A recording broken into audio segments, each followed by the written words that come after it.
સુરત દેલાવડા ગામના એક ડોક્ટર ભાવેશભાઈ કવાડે ગોડાદરા સ્થિત એક હોટલના રૂમમાં એનેસ્થેસિયાનો ઓવરડોઝ લઈને આપઘાત કર્યો હોવાનું જાણવા મળ્યું છે. ઘટનાની પાછળ તેમની પત્ની સાથેના અણબનાવને કારણે થયો હોવાની શક્યતા વ્યક્ત કરવામાં આવી છે.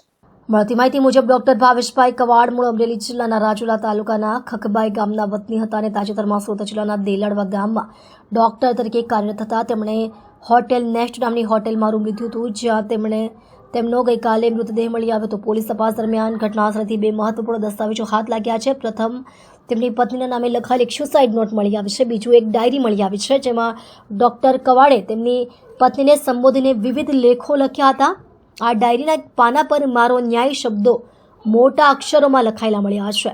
આ બધી માહિતીઓથી પોલીસને આશંકા છે કે પત્ની સાથેના ગંભીર અણબનાવ જ ડોક્ટરને આપઘાત જેવું ભયાનક પગલું ભરવા પ્રેર્યા હોઈ શકે છે. સુસાઇડ નોટ અને ડાયરીની વિગતવાર તપાસ પોલીસ દ્વારા કરવામાં આવી રહી છે. ગોડાદરા પોલીસ સ્ટેશનમાં એક મહારાણા પ્રતાપ સર્કલ પાસે એક નેસ્ટ હોટલ આવેલી છે. ત્યાં ચેકઆઉટનો ટાઈમ થતાં જે એનો માલિક છે હોટલના, એને ત્યાં ભાવેશભાઈ કવાડ કરીને એક યાત્રી રોકાયેલા. એને ફોન કરતાં ફોન રિસીવ નહીં થતાં એને દરવાજો ખખડાવેલો. દરવાજો નહીં ખોલતા એમને શંકા જતાં પોલીસને જાણ કરેલી, જેથી દરવાજો તોડીને જોતા ત્યાં જે ભાવેશભાઈ કવાડ છે એ પોતે ડૉક્ટર હોવાનું જાણવા મળેલ અને ત્યાં મૃત હાલતમાં મળી આવેલ. જે સંબંધે પોલીસે અકસ્માત મોત દાખલ કરી અને તપાસ હાથ ધરેલી છે. જાણવા મળેલું છે કે આ દેલાવડોમાં રહેતા જે આ ડૉક્ટર છે એ લગભગ 2024માં એના મેરેજ થયેલા. એમના જે પત્ની છે એ અમદાવાદ ખાતે કોઈ પ્રાઇવેટ એકાઉન્ટ તરીકે નોકરી કરે છે અને લગ્નના શરૂઆતના 3 માસ પોતાની સાથે રહેલા અને એ બાદ એમના ઘરકંકાસ થતાં એની સાથે રહેતા નથી. જે સંબંધે હાલ એવું જણાઈ રહ્યું છે કે આ ટેન્શનમાં પોતે આપઘાત કરેલું હોય એવું હાલ પોલીસ તપાસમાં જણાઈ રહ્યું છે. બાકી પોલીસ વિશેષ પૂછપરછ કરી અને એનું આપઘાતનું કારણ શું છે એ તપાસ કરશે.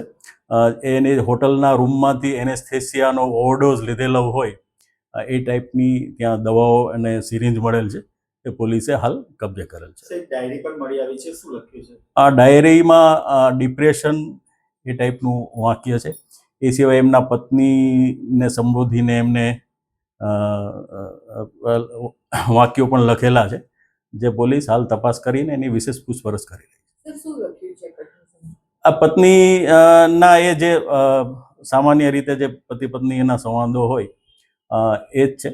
એમાં વિશેષ કંઈ આ સંબંધે કંઈ ફલિત થતું હોય એવું હાલ નથી જણાયું. નહીં, ડાયરી નથી, એક ફક્ત એક પેજ છે. એમાં જે ડિપ્રેશન શબ્દ છે એને એક ચિત્ર દોરેલું છે, જે અત્યારે જણાઈ આવેલ છે.